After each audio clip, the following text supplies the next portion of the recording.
Hey guys, welcome back to the Unwracked podcast. I'm Andrew Barry, your host, and I'm joined by my co-hosts, Phil Viz and Kyle Wilkes. Gentlemen, how are we doing today? Kyle, you're back from a trip to Chicago for the Chicago Pro. Give us a quick rundown of what happened there for you. Yeah, so I had a client make a pro debut, Vaughn Walker. He did men's physique. He wound up placing 7th. I think arguably could have been first call out, but I don't think he would have been top 5. All those guys are actually Masters competitors, pretty legitimate guys. But we just need some posing tweaks, so we're going to run something back in 3 to 5 weeks, I'd say. It's just a matter of picking the right tier show where, I don't want to say he gets a fair look, but he has a better chance at doing and placing where I think he belongs versus running into someone that is just qualifying for the Olympia or something like that. Yeah. It was a great experience. He enjoyed it. It was run, it's a Tim Gardner production show, so it was run really smoothly. And yeah, quick stop in Chicago. It was my first time actually in Chicago. Really? But yeah, it was just in and out. And get any deep dish pizza? No, I'm not allowed to eat, put it that way. Where's the venue? It's not at Tinley Park anymore, is it? It was at Marriott O'Hearn or something like that. Okay. Was the lighting pretty good? The lighting, the stage lighting was awesome. That's what I thought. It had a blue backdrop this year as opposed to the normal red and orange window. Yeah. Awesome. Today's topic, guys, that we're going to talk about, because we've gotten a few requests on this one, is how to handle your post-show rebound or the post-show phase in general. This is something that's obviously a hot topic because everybody's competing right now. We're in the middle of the season. Shows are coming. Shows are ending. Athletes are either moving on to nationals or they want to know what to do after, say, USAs or North Americans. So we figured we would put together a show that kind of goes over at least how I do things, and then I want the opinion of these gentlemen on how they would do things different. So I want to put up on the screen kind of like a post-show guide that I use. And I put this together a couple weeks ago, but this is kind of something that I've been working on this is generally how I do things for the last, 10 years or so. Because you don't just get done a contest prep with full PEDs, heavy cardio, probably labs in the tank, and just go into a crazy blast and just continue on, right? There's got to be some well thought out discipline to the plan.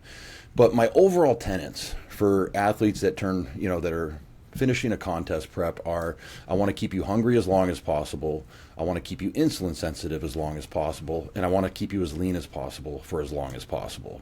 Would you guys have anything to add to that? Like what are your goals with athletes post show, just as a general guideline?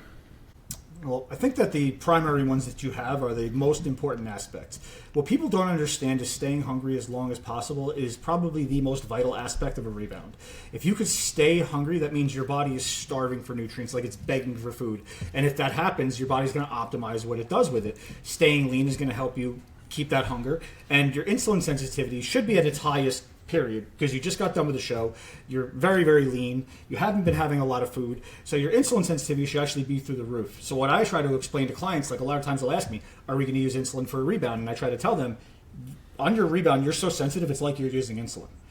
So you don't need to add anything to this. You're going to have an insulin-like response to your food if everything is done properly. Now, if you binge, I try to warn people, if you fall off for 2 days and binge like crazy, your rebound is scrapped. There is no, I'll do cardio, diet it off, and reset.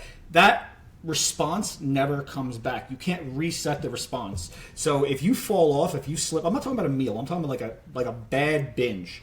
Like what would you say weight wise? What would you say, like, if you got a guy who's a heavyweight or a super heavyweight and he was 220, 228 the day of the show, like what would scare you when he checks in 2 days later that would make you say, dude, what'd you do? I don't like to see any more. It depends on what we had to do to come down. It depends if we took any diuretics, right? Because if you took diuretics, you're probably expecting a rebound, but you're going to take countermeasures to try to make sure that you don't rebound like that because of the blood pressure issue. So this is a big thing that people have a misconception on, is they talk about how diuretics damage your kidneys for the show. Being dehydrated does stress your kidneys, but the diuretics themselves are not what's damaging your kidneys. It's the rebound after where your blood pressure's through the roof that's destroying your kidneys. So when people shoot up in weight and they have those binges and those giant weight jumps, what they don't realize is your blood pressure's going with it. And it's going to blast your kidneys and cause a lot of acute damage that could be cumulative over time.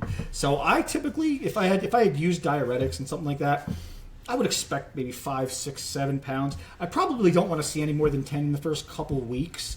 I know there's some coaches that literally try to rebound people like that, and then they want to gain 30, 40 pounds. I'm not going to name names, but some well-known people that we all know, and they want to ride that like 30 pounds in the first week all the way through. Now, it's tempting to do because of all of the intramuscular water creating leverage, making you super strong. But there's so many adverse effects that come with that. It's just not worth it, in my opinion. I don't know. Kyle? I think if I see double-digit weight gain, obviously if someone's 240 on stage versus 160, double digits are quite a different percentage of body weight. But I forewarn people that my first experience doing a show, I was told, enjoy yourself post-show the day after, and then, we can talk about a reverse on Monday, assuming the show was Saturday. The reality is, I was told no matter what I ate, it would just be water weight, just water to come off. No. It's not water, especially for my body type. I gained some body fat very quickly, and it didn't matter if I did the cardio, if I protein veggied for a couple of days, it just wasn't coming back off. So very quickly, depending on how hard you've been dieting, obviously diuretics play a role regardless of dieting, right, if you're using them. But let's just say you're dieting extremely hard, doing a lot of cardio, and then you're up 15 to 20 pounds in 24 hours. That's a significant issue, right? Yeah. So that would scare me when I see double digits for most people. Again, if you're 230, have I seen sometimes double digits? Sure. And then I just say, okay, man, let's get shit back under roll here. Yeah. Okay. I can tell you, my first show was in 2001, and back then we did not think things through clearly. I was 18 or 19 years old, and my buddy who was he was helping me was like, okay, now you gotta eat to grow. So everything you see, you gotta eat. And literally on the drive home, we hit every gas station, every Sbarro's, every Ben & Jerry, like everything. By the end of the first week, I was up 40 pounds, guys. Like I didn't even look like I had competed. In a week? In 1 week, Phil. Like, well, you're 6 foot. You're 6'2", right? Yeah, but dude, I competed at the first show. I was 188 pounds. Okay, so to be 242 or something like that, not even 7 days later, and the way you feel, because you feel like you're hungover the whole week at some point. You know what I mean? You've lost your insulin sensitivity. You have blood sugar just sitting there in a pool. So anyway, we know a lot better now. But all right, so let me just give you. I'm actually pulling up a picture that you can put on the screen of when I did this. You got it right with you? I'll have it in about 20 seconds. So for me, like, I like athletes to go out, spend some time with the family, the support team, the coach, or whoever else came to show out for you. Go have a meal on Saturday night, assuming it's a Saturday show. And I usually, depending on male, female, what your propensity is to hold on to body fat, body water, I'll say something like, okay, 2 clean meals and then 2 free meals. And I'll give examples like you're going to start getting free meals, so this doesn't have to be an end-all, be-all free meal of all time. The days of the epic cheat meal to me are the most retarded thing in the world. So I might say 5 rolls of sushi if you're a guy, or 3 rolls of sushi if you're a girl, or a burger and fries, something like that. And then, do two of your clean meals that you enjoy on Sunday. Because I do like to cut food volume back a little bit on that day in terms of, instead of 6, maybe we're going to go to 4. Get a little bit of cardio in, and basically just make it so that I don't have a lot to work to do on Monday, And that also tells you as a coach who's serious about making progress, right? Like, if someone comes to you and they're only up 3 pounds on Monday after a Saturday show, and they look actually better in some ways, they're just fuller. It really makes it so that you're starting the off season that day. What do you guys think about that? I'm sorry. What was the question again? I was looking for something. Kyle. I was going to share something. Hold on. Just share it with me. Send it to me. I am. Okay. Go ahead, Kyle. My take on it, I have a very similar approach. I call it like a victory meal Saturday night, Sunday morning. I usually encourage people to get some kind of activity in, right? I usually don't have people train or do any type of weight training on Sunday. Usually their body should be pretty beat up from posing. As they learn posing, it can be very taxing, especially for like a national show. And then, I'll say enjoy a meal for breakfast. If you're hungry throughout the day, protein veggie, enjoy a meal at night, back on plan Monday morning. Now, the percentage of people that do that, obviously I have younger people I work with, etc. A lot of people don't have a success at doing that. So there's a lot of cleanup and work to do, as you would say, on Monday. But the one thing I just try to focus on is the negative stigma behind the scale, right? obviously we're talking about the scale because it points to issues arising right away where we're compromising the success of our improvement season, reverse, off season.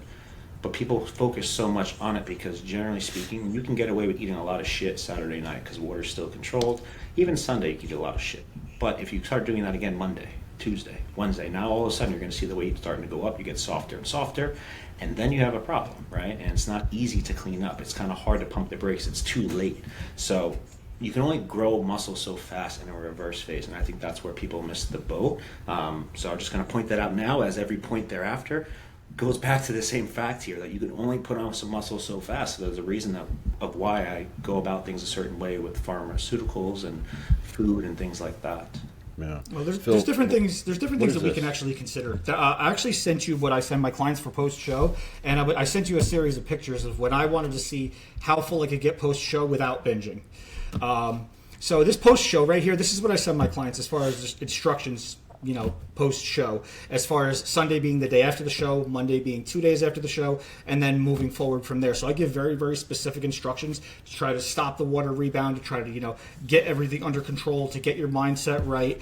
So as you can see, the day after the show, I don't let them go crazy, because if you used diuretics and you got the person really dry and they were really lean and you start eating like crap, everything's going to go through the roof. At the very least, you're going to be so thirsty that it's going to drive you insane. But if you start pounding water, blood pressure is going to go through the roof, weight's going to go through the roof. So I try to stop that rebound effect on Sunday.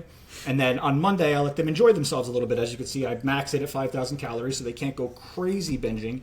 And then, we move from there. But this is what I tend to share with my clients post-show, because I found it to be very effective.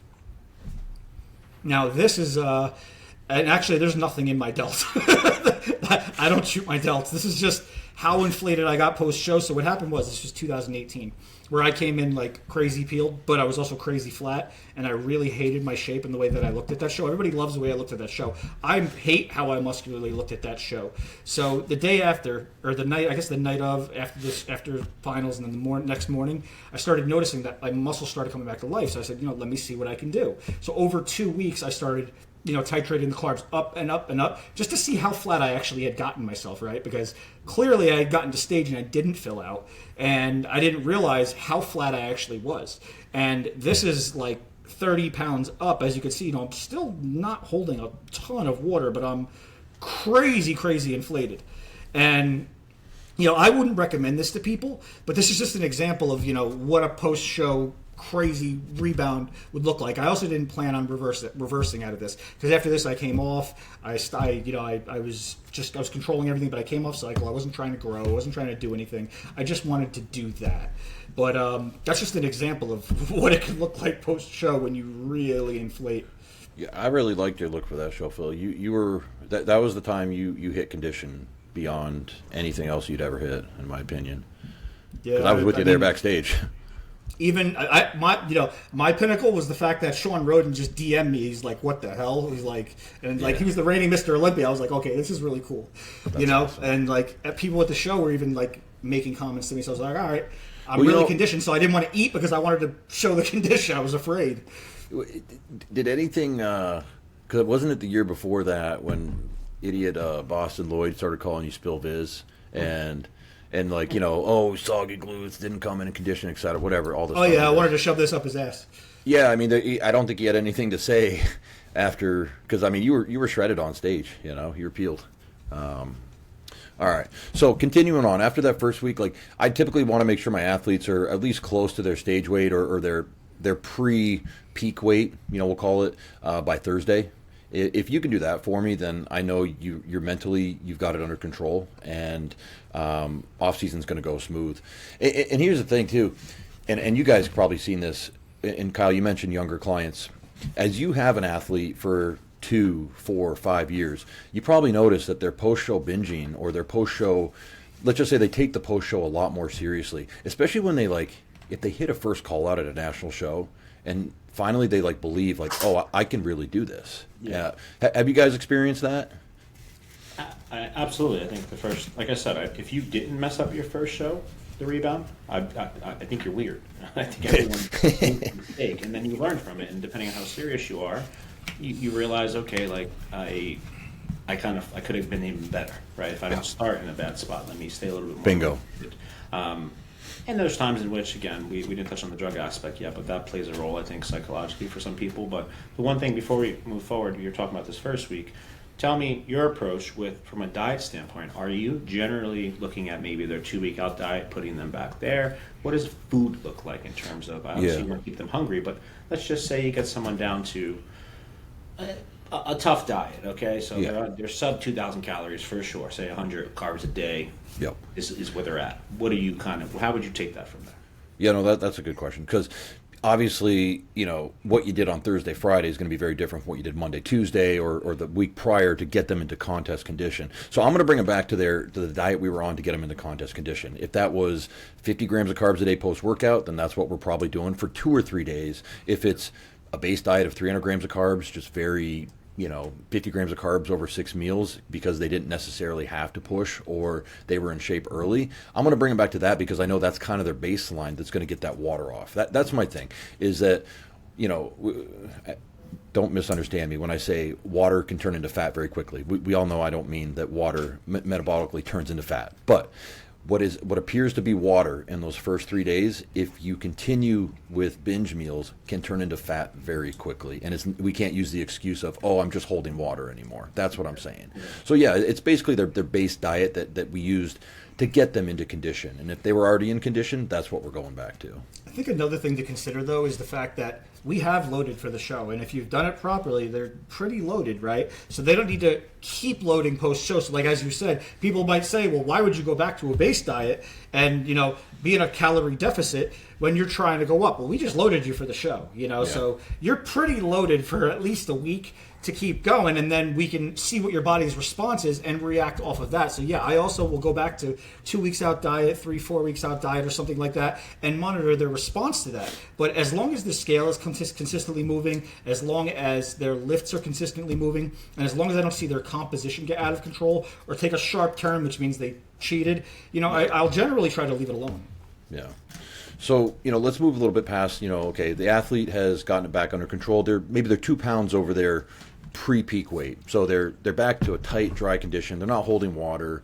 They're mentally in a good place. They're like, what's next? I'm ready to start my off season, or I'm ready to go into the next phase.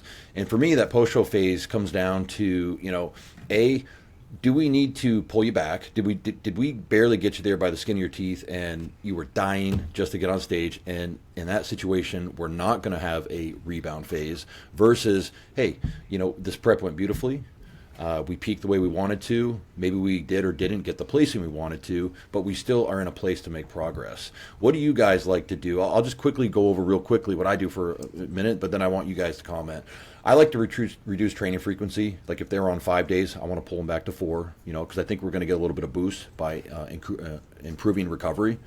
I stress pushing volume versus load, because as you are hydrating your muscles and as we do start to feed you more, your muscles are going to get stronger a lot quicker. Your joints are about 1 to 2 months behind. I can't tell you guys how many times I've had a guy tear a pec or a bicep in the 3 weeks post-show. That's when guys are most, where they need to be most cautious.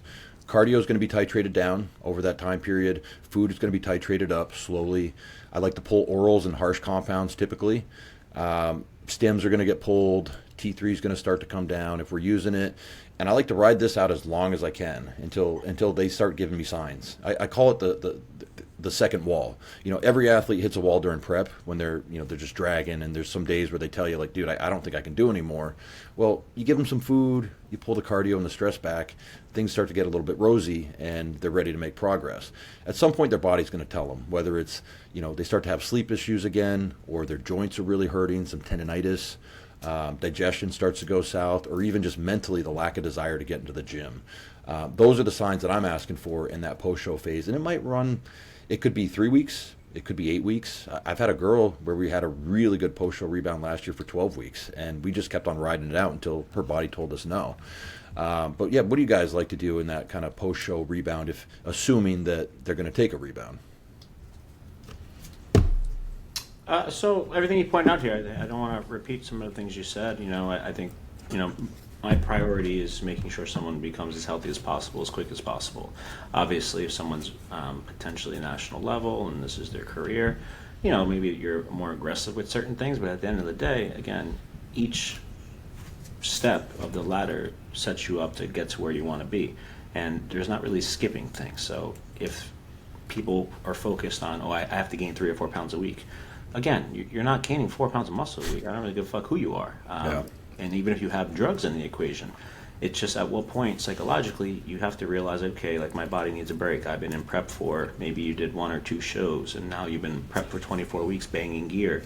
You want to take another 8 weeks and continue to have high doses, eventually you're going to have to come off. So I think that post-show rebound phase, ultimately the length of it is dictated usually by the individual in terms of them being honest with their assessment of how they're feeling, how much they can adhere to the plan. I can't tell you how many times I'll have clients that are very good in prep to where they don't cheat. They do everything they're supposed to, every step of cardio, every second of cardio. They don't miss meals. And then 2 or 3 weeks post-show, maybe they miss a check-in, or they're like, hey, I had an extra few cookies or few meals. And I'm just like, hey, like you didn't have 1 cheat meal in 12 weeks. And now you've had 4 in 2 weeks. But the percentages are fucked up here. We're not going in the right direction. So that's all I try to hammer home. But all the points that you mentioned here, that fatigue management, making sure someone's body isn't as beat up, is the most important. Because if you can't train in the gym, you have a problem, right? If we're injured, then we can't make progress. Yeah. I think that one of the points that you made was phenomenal, was one of the ones I was going to bring up, is the fact of the individuality of the situation, that specific person. And what some things we have to consider is, how hard did that person have to come down? Was it an easy prep? Was it a difficult prep? Were they struggling or were they coasting? That type of thing. And then also the type of mindset that person has and the level that they're at, their level of motivation, is going to determine, how I structure things. If I think that somebody can just stay tight and not cheat, I will absolutely do that, but I don't think that's realistic for most people. Now, as far as training volume, I think a lot of people always think about the right now and they don't consider the past and future. As we know, our current response is a result of what we've already been doing for 2 weeks, not a result of what we did yesterday, right? So if we peaked somebody properly, we probably, deloaded them a little bit coming into the show, made sure inflammation was down, made sure they felt healthy, made sure that everything was good. And what happens is the joints kind of healed up a little bit, all of connected tissue, the muscles should be relatively fresh. So that's one thing that we can consider, is we can probably get back into training a little sooner. However, we're very, very lean. Joints, tendons, ligaments are dry, so you don't really want to push it. But also what we have to consider is, and this is something that people don't want to accept, is that when you get a client peeled, like peeled, they almost always lose some muscle at the end, because there's no way to perfectly get peeled without losing a little bit. So you got muscle memory playing too. So you can drop down that volume. You can raise the rep ranges, not necessarily go as heavy. Don't kill yourself in the gym. You don't have to slam calories. And you're still going to put that muscle back on that you had lost in the, probably last 4 weeks of prep trying to get really, really peeled. So that's another thing you consider when you bring volume down, raise the rep range and things like that. They're somewhat healed, but they're also going to just have a free week or 2 of gaining muscle without really having to try. So in that period, like Kyle said, we really want to focus on health. We really want to reestablish a baseline, make sure that they're not fluctuating too much, make sure their blood pressure's good, make sure they're feeling good, pull bloods, check the blood work, see how everything is going. But one thing that I make sure I do is I always use the most mild PEDs that I can possibly use, which is almost always just test decking for me. Well, so I'm that's not going to actually put orals in or anything else like that. Well, I know we're going to get if we don't cover some PEDs, we're going to get some questions as to what compounds would you guys use? Because that's always the most important part of everyone's plan, right? Not the other stuff. Honestly, I think the most important part of the plan post show is recovery and stress mitigation. But everyone, they want to hear the sexy stuff. So, Phil, what do you do? Be sexy. What's that? Let's lay a groundwork. Let's just say that it's a male athlete who used, some combination of tests, Masteron, maybe low dose Tren, Winstrol, and maybe another oral of some sort to come into the show and some AIs and stuff. So what do you like to do post show?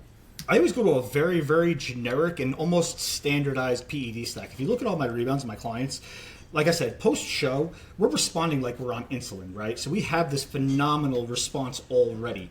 We just need a little bit to keep pushing it. We don't need a lot. So like you'll always see me with just test DECA, maybe like 750 test, 400-500 DECA range, something like that. And I pretty much sit there through the duration of the rebound, because you don't need much more than that coming out of a rebound from the show, as long as you stay hungry and you stay sensitive and you make sure you're recovered and make sure you're performing and make sure like everything is in line. That's just my opinion.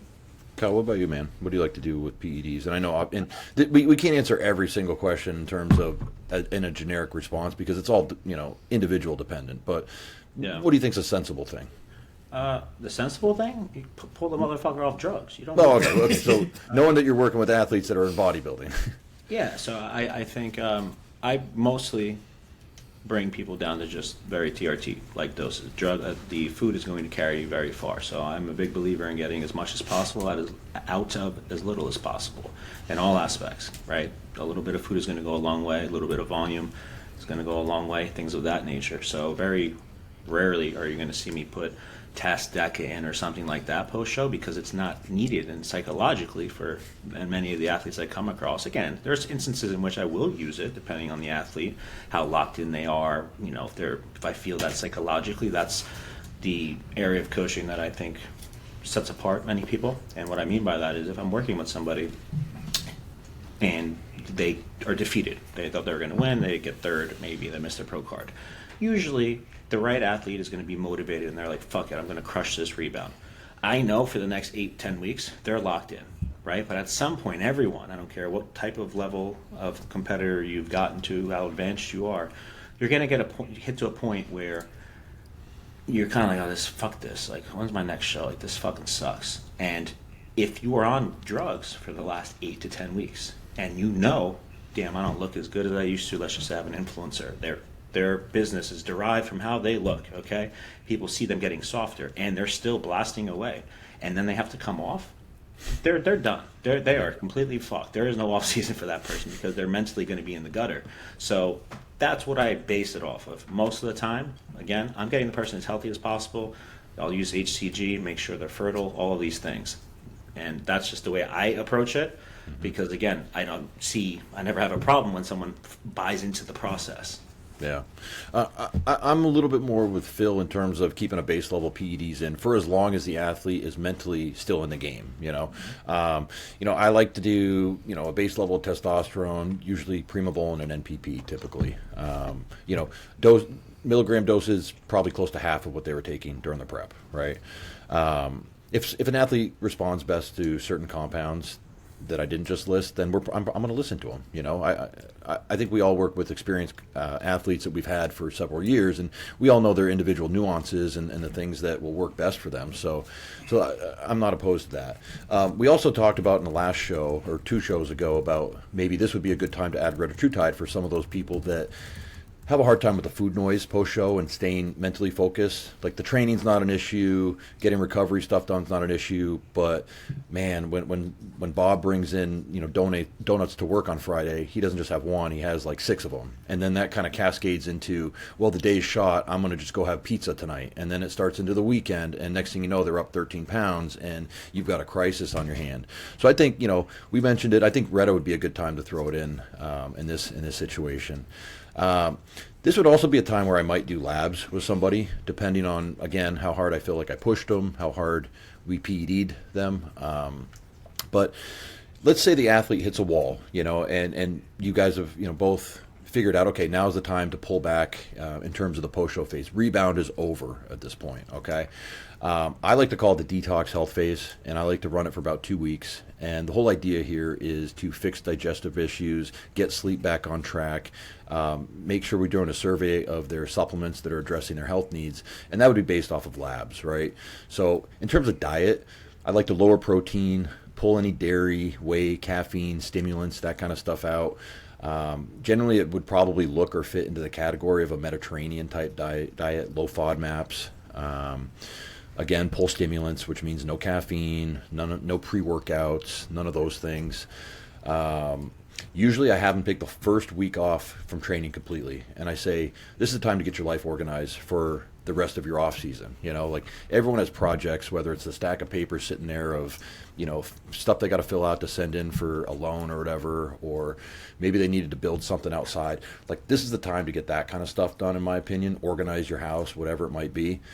And then the following week, I want them to do 2 or 3, like I call them, you know, light training sessions. Really, it's 70% intensity, no squats, no deadlifts, no drop sets or nothing. Really, just go in there, get a little pump, pose a little bit.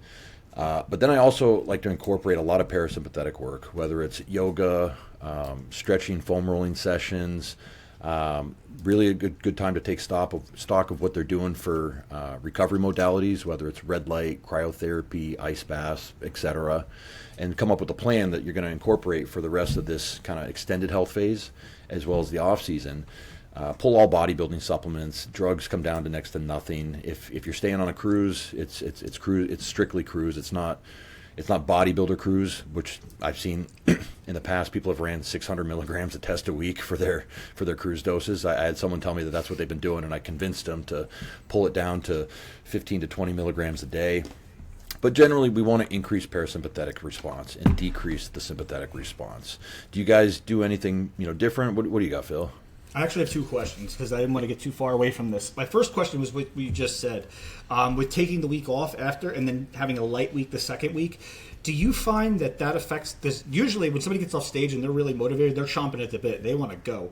Do you feel like that allows their motivation to kind of tone down and they might actually lose some of that drive taking that whole week off? Because I know a lot of my guys would freak out if I told them to take a week off. They're like, I want to go. And honestly, my opinion is if I've kept them healthy and their body's in a good state, with the parameters that we've discussed before, I feel like they can go. So what do you think about that? Well, so keep in mind, I'm assuming that this detox health phase is after we've done like a rebound. So let's say and everyone's okay. I thought you meant right out of the show. Well, here's the thing, though. Let's say it's an athlete who barely got there by the skin of their teeth. In that situation, I'll probably say, hey, and I know PED wise, and just all the feedback I'm getting is making me think, your cortisol is probably 30. Your labs are probably not in a good place. Like I'm going to make the game time decision of we're going into a recovery phase, and this is how we're going to get out of feeling like shit.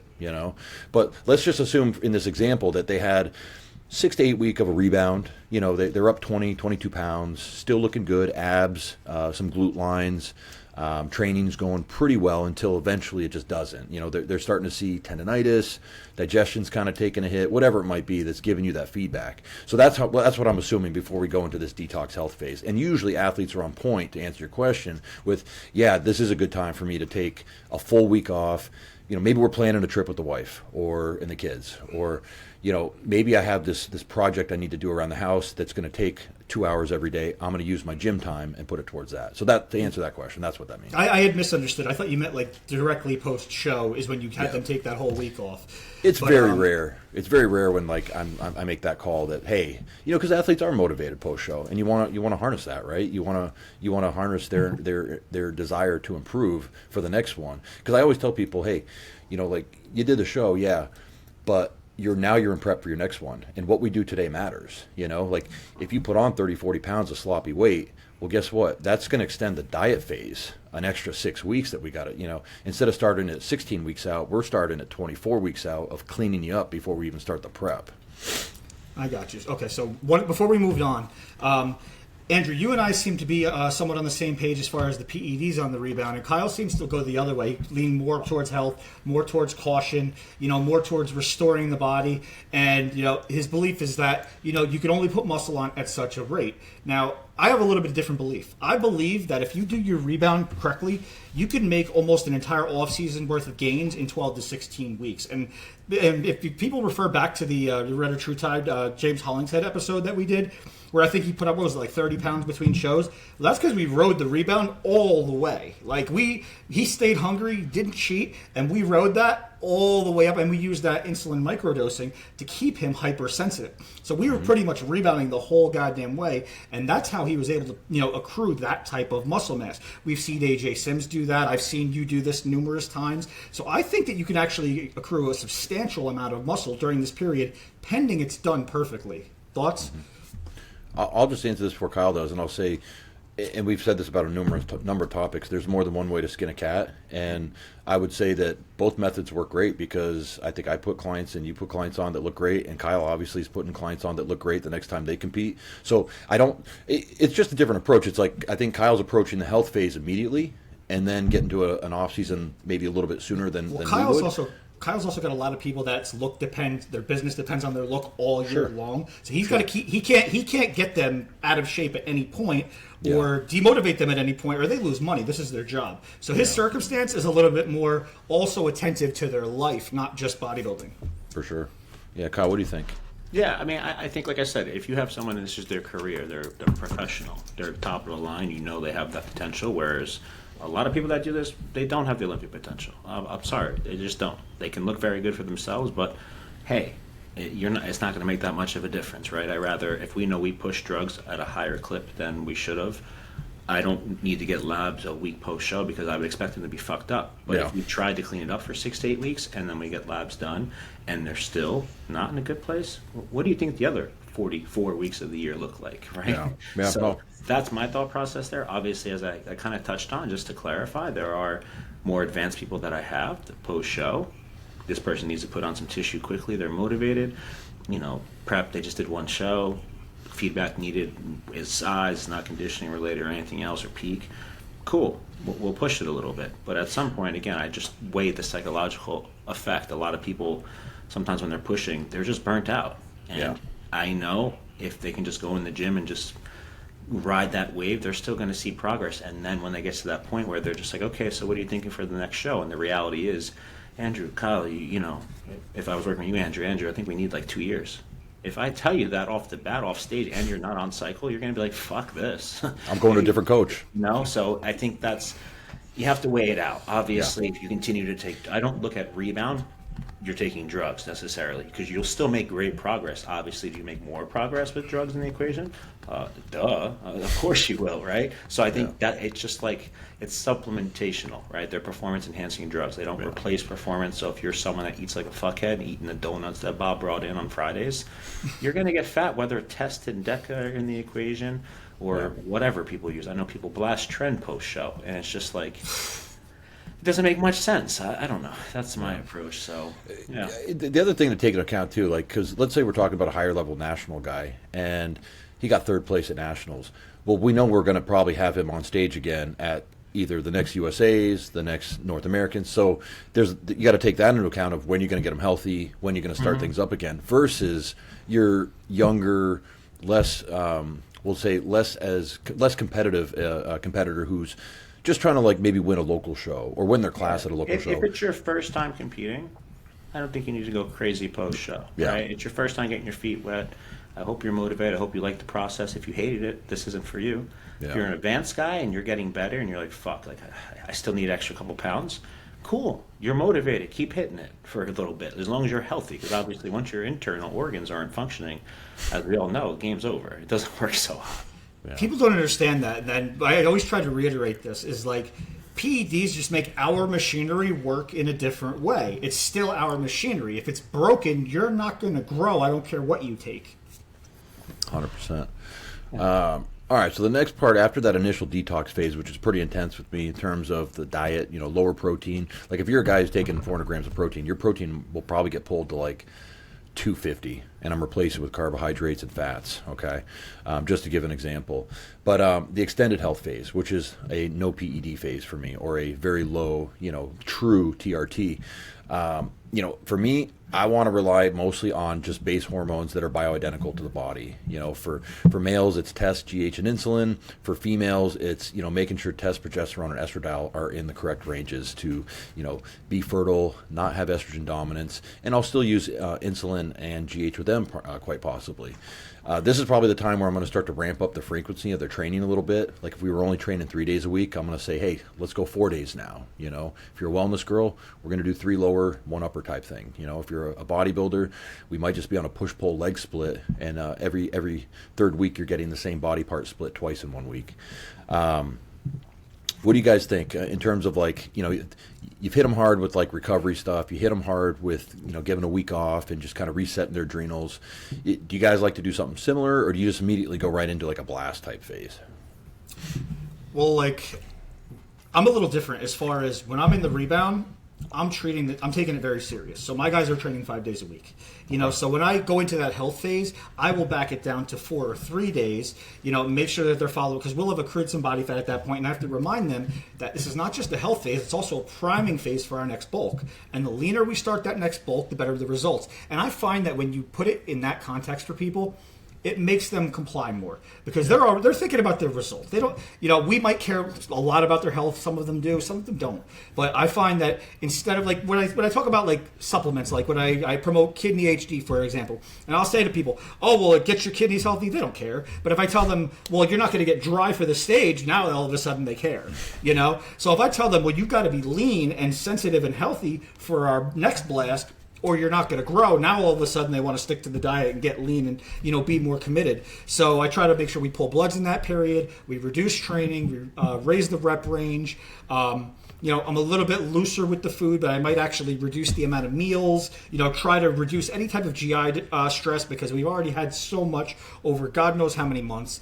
And just back to the health thing, just trying to get them as healthy as possible before we move into the off season. And typically what I'll do is 8 weeks, something like that. But if I have to go 10 or 12, I will, because I'm not going to push you again until I feel like your body is totally reset, completely happy, completely healthy, and fresh and ready to go. Yeah. Anything you want to add, Kyle? No, I think, if we're assessing labs and our goal is to see the gonads, the signaling, that's when I'll look at LH, FSH to make sure they're not 0.2 or 0, right? So if the plan was 8 weeks, and let's just say the person used 15,000 IU of HCG, we waited a week, got lab work, and still nothing. And depending on the conversation I have with the person, like, hey, like, what does your future really look like? Well, then we continue to stay in that health phase until I make sure there's activity. So those are things I try to consider. Obviously, it alters depending on the level of the person. If I was starting out again in the bodybuilding realm, I'd probably have people freeze their sperm if they were able to do that. It becomes more readily available. But again, I always consider the future, because the reality is this is an opportunity that a lot of people have. Some can make a living from, which is great. But at some point, we all put the pen down and we don't train anymore, and we shrink 65 pounds, right, Phil? So that's the reality of it. You don't want to have repercussions for things. So that's why, there's different ways to skin the cat. As long as you're making progress, that's what's most important. Definitely. And I think, in the future, we should probably do a breakdown of the labs, like maybe to use some client examples of labs that we saw post-show, and then what we did maybe to help repair those and get them to that health phase or through that health phase so that we felt comfortable enough for them to hit a PED cycle again. But really, guys, you teach a blood work class, right? Say you had? You have a blood work class for sale, right? You teach a blood work class. I don't know, but I have consults, and I do I call it a coaching coaches class, where I take on 6 to 8 coaches at a time, and we get together. They send me some questions, and we just so I can, if I need to have any background text to send to them, that kind of thing. And you guys are both welcome to join me for those classes anytime. It's a good time to. It gives you good questions that other coaches are thinking about that kind of get you start thinking and get in the habit of organizing your thoughts to explain. But to wrap this one up, off season we could do a full episode on that too. But full training, full PED, full grow. I think we covered what we all like to do, individually and collectively in our post show phases with our athletes.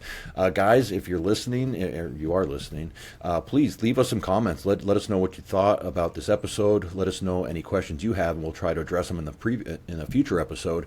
Please hit the like button. Please subscribe and hit the notification bell so you know when we release new episodes. Episodes come out Thursday morning at 9 a.m. We're going to try to stick to that strictly. For me and the boys, we're Unwracked. Thank you.